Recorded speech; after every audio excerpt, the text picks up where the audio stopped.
Hello student, कैसे हैं आप। स्वागत है आपका दीप्ति कॉमर्स क्लास में। मैंने आपको सोल्वेंसी रेशो में कल डेब्ट इक्विटी रेशो के बारे में बताया था। आज मैं आपको टोटल एसेट्स टू डेब्ट रेशो यानी कुल संपत्ति ऋण अनुपात के बारे में बताऊंगी। आज मैं आपको कुल संपत्ति ऋण अनुपात के बारे में बताऊंगी। सबसे पहले मैं बताना चाहती हूँ कि आपके क्वेश्चन किस प्रकार से आते हैं। सोल्वेंसी रेशो यानी शोधन क्षमता अनुपात, आपके क्वेश्चन ये से आ सकते हैं।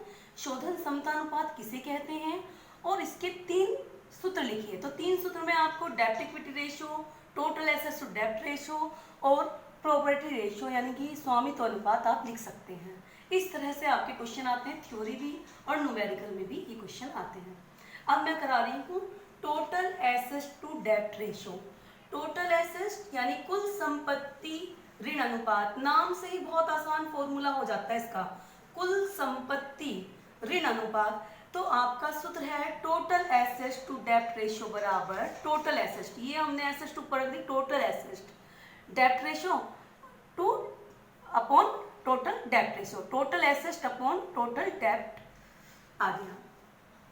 टोटल एसेट्स बराबर करंट एसेट्स फिक्स एसेट्स, बस इसमें फिक्स्ड एसेट्स नहीं आती, कृत्रिम संपत्तियां नहीं आती। सभी एसेट्स आएंगी लेकिन बस कृत्रिम संपत्ति नहीं आएगी, उसे हमें घटा देना है। लॉन्ग टर्म डेप्ट, लॉन्ग टर्म डेप्ट यानी लोन, मैंने आपको पहले ही बताया था। लॉन्ग टर्म डेप्ट में long term loan, debenture, mortgage loan, bank loan, public deposit और लोन फ्रॉम फाइनेंसिंग इंस्टीट्यूट, ये सब लोन आपके इसमें आएंगे। अब आपका इलस्ट्रेशन, इसमें दे रखा है शेयर होल्डर फंड यानी अंश कोष पूंजी 2 lakh, total debts 4,50,000, current liability 50,000। अब हम फॉर्मूला लगाएंगे और क्वेश्चन को निकालेंगे। सबसे पहले लॉन्ग टर्म डेप्ट क्या है।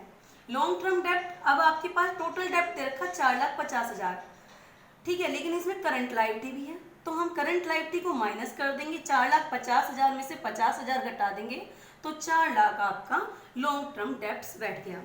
टोटल एसेट्स, टोटल एसेट्स में शेयर होल्डर फंड, अब मैंने आपको कल भी बताया था कि अगर हम इनको, ये हमारी जो 3 चीजें होती हैं जैसे share holder fund, long term loan और तीसरा हमने बताया था करंट लायबिलिटी, ये तीनों चीजें मिलकर हमारी क्या बनती है, टोटल एसेट लायबिलिटी बनती है, टोटल लायबिलिटी, और जितनी लायबिलिटी होगी उतनी ही हमारी एसेट होगी। तो 2 लाख तो हमारे इधर के शेयर होल्डर फंड, और ये कुल मिला के डेप्ट दे दिए 4,50,000, 2 लाख और 4,50,000 हो गए 6,50,000। अब टोटल एसेट्स टू डेप्ट रेशियो बराबर टोटल एसेट्स अपॉन टोटल डेप्ट। 6,50,000 आपका टोटल एसेट्स है और 4 लाख है आपकी लॉन्ग टर्म लोन। उसको हमने डिवाइड कर दिया। डिवाइड करने के बाद जैसे हम अगर 5 से करें, 5 8 40 और 5 एकम 5, 5 3 15, 13 और 8 आ गया आपका। आप 13 8 भी लिख सकते हैं क्योंकि ज़्यादा लंबा टाइम आपके पास नहीं होता एग्जाम में।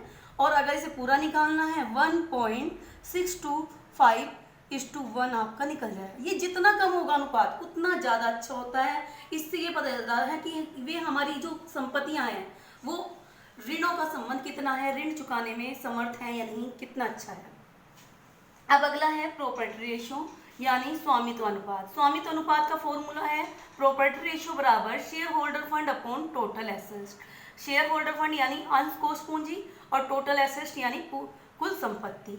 अब share holder fund, share holder fund में आपका मैंने कल भी बताया था, equity share capital, preference share capital, reserve, profit and loss, जो क्रेडिट साइड है वो इधर आएगा और माइनस कर देंगे फिक्स्ड एसेट्स यानी कृत्रिम संपत्तियां। मैंने कल भी बताई थी कृत्रिम संपत्ति कौन कौन सी होती हैं, जैसे प्रीमिलरी एक्सपेंसेस, प्रारंभिक व्यय, दूसरा आपका अभिगोपक का कमीशन, अंडर राइटिंग कमीशन, तीसरा मैंने बताया था discount on issued of share and debenture, और चौथा मैंने बताया था एक्सक्लूमेटरी लॉस, और पांचवा profit and loss debit side. ये आपकी फिक्स्ड एसेट्स होती हैं।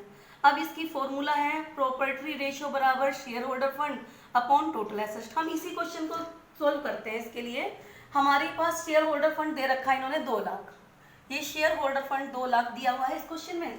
अब टोटल एसेट्स, टोटल एसेट्स हमें कैसे निकालनी, वैसे तो टोटल एसेट्स हमने निकाल रखी है 6,50,000, तो हम इसी क्वेश्चन को डिवाइड कर देंगे 2 लाख बटे 6,50,000। तो हमें इसी 5 के पहाड़े से निकाला हमने, 5 चौक 20 और 5 एकम 5, 5 3 15, 4 4/13। अब इसको 4:13 में बांट कर देंगे और इसे डिवाइड करेंगे जब हम, तो 0.34:1 है। इसमें भी जितना ये अधिक होगा उतना ज़्यादा अच्छा रहता है, तो ये कंपनी का जो है स्वामित्व अनुपात को दर्शाता है।